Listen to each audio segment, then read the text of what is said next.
అన్నమయ్య జిల్లా మదనపల్లిలో న్యాయమైన డిమాండ్ల సాధన కోసం మాజీ సైనికులు చేపట్టిన ఉద్యమానికి అన్ని పార్టీలు సంపూర్ణ మద్దతు ప్రకటించాయి. మాజీ సైనికులు నిర్వహించిన నిరసన కార్యక్రమంలో బీజేపీ, కాంగ్రెస్, వైసీపీ నాయకులు పాల్గొని సంఘీభావం తెలిపారు. దేశ సరిహద్దుల్లో ప్రాణాలు పణంగా పెట్టి సేవలందించిన సైనికుల సమస్యలను నిర్లక్ష్యం చేయడం బాధాకరమని నాయకులు పేర్కొన్నారు. వివాదాస్పదంగా ఉన్న సైనిక భవన్ స్థలంతో పాటు వెంకటప్ప కోటలో కేటాయించిన ఇళ్ల స్థలాలను వెంటనే మాజీ సైనికులకు అప్పగించాలని డిమాండ్ చేశారు. దేశ రక్షణ కోసం త్యాగాలు చేసిన మాజీ సైనికులకు తగిన గౌరవం, సంక్షేమం కల్పించే వరకు రాజకీయాలకు అతీతంగా అండగా ఉంటామని స్పష్టం చేశారు.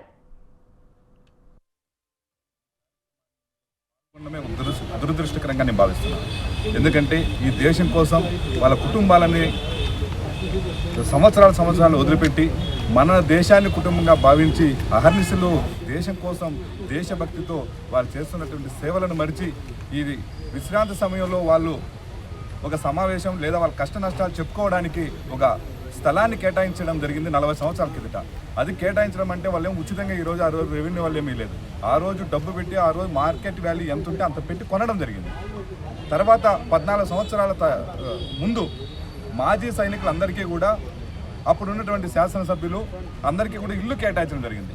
కానీ ఇప్పుడు వారి యొక్క అభిమానులు కావచ్చు లేదా వాళ్ళకు తొత్తులుగా ఉన్నటువంటి కొంతమంది సైనికుల యొక్క ఆ స్థలాన్ని సైతం ఆక్రమించాలి అనేటటువంటి ఏదైతే ఆలోచన ఉందో దీన్ని భారతీయ జనతా పార్టీ ఖండిస్తారు.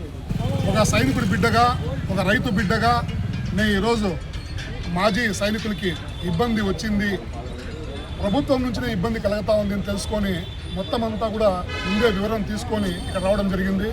చాలా బాధాకరం. దాదాపు వాళ్ళ పోరాటం 30 సంవత్సరాల నుంచి ఉంది. దేశానికి ఒక పక్క పోరాటం చేస్తున్నారు.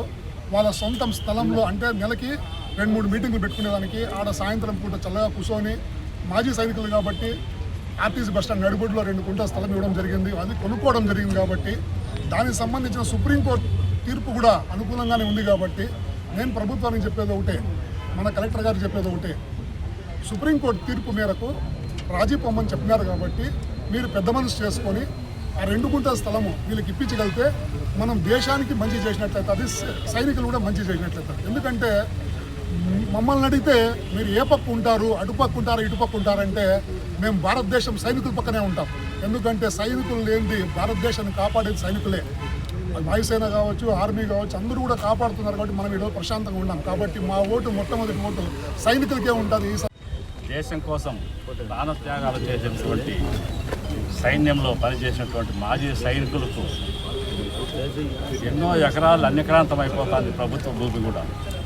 కేవలం 2 గుంటల జాగా వాళ్ళకి 40 సంవత్సరాల క్రితం ఇచ్చిన జాగాను ఏదో చిన్న పొరపాట్లు జరిగినాయని చెప్పేసి ఇన్ని రోజులు సతాయించడము భావ్యం కాదు అని చెప్పేసి రెవెన్యూ డిపార్ట్మెంట్కు మదనపల్లి జనసేన పార్టీ తరఫున మేము తెలియజేసుకుంటూ, అలాగే మాజీ సైనికులకు మేము ఎల్లప్పుడూ కూడా సపోర్టుగా ఉంటామని కూడా తెలియజేసుకుంటున్నాం.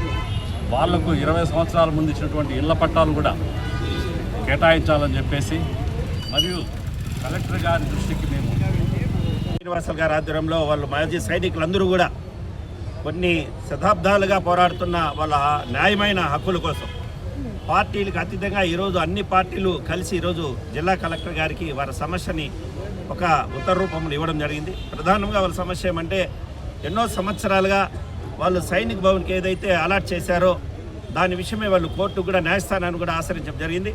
హైకోర్టులో వాళ్ళు కూడా మరి మీరు జిల్లా కోర్టులోకి పోయి మీరు ఈ దీని ద్వారా మీరు లోక్ అదాలత్ ద్వారా మీరు పరిష్కారం చేసుకోమని కూడా చెప్పారు.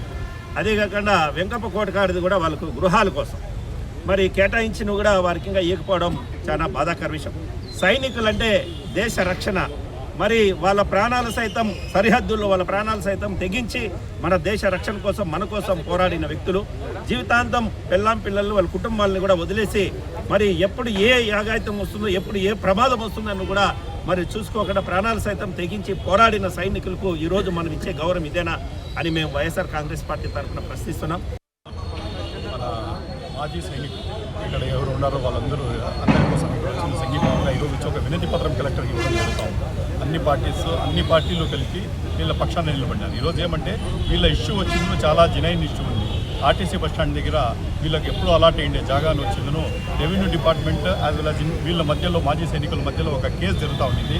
అది వచ్చిందను కింద లోయర్ కోర్ట్స్ అంతా వీళ్ళు గెలిచినారు, ఒక కోర్టులో రెవెన్యూ వాళ్ళు గెలిచినారు. తీరా సుప్రీంకోర్టులో వచ్చిందను ఒక డెసిషన్ వచ్చింది. ఏమంటే మీరును రెవెన్యూ డిపార్ట్మెంట్ వాళ్ళు వచ్చిందను లోకాయుక్తలో పోయేసేదను మీరు రాజీ కండి, దాని ప్రకారంగా లోక్ అదాలత్లో వచ్చి రాజీ కండి, దాని ప్రకారంగా మీకు డిస్ట్రిబ్యూషన్ మీరు ఎంత కావాలి చేసుకునే వచ్చింటే అది ఇంతవరకు వాళ్ళకి హ్యాండ్ ఓవర్ చేయకుండా పాపం ఈరోజు ఇది చేస్తామంటే మేము అందరూ వచ్చిందను ఆల్ పార్టీస్ ప్రతి ఒక్కరు వచ్చి ఈరోజు కలెక్టర్ గారికి వినతి పత్రం చేసినాము.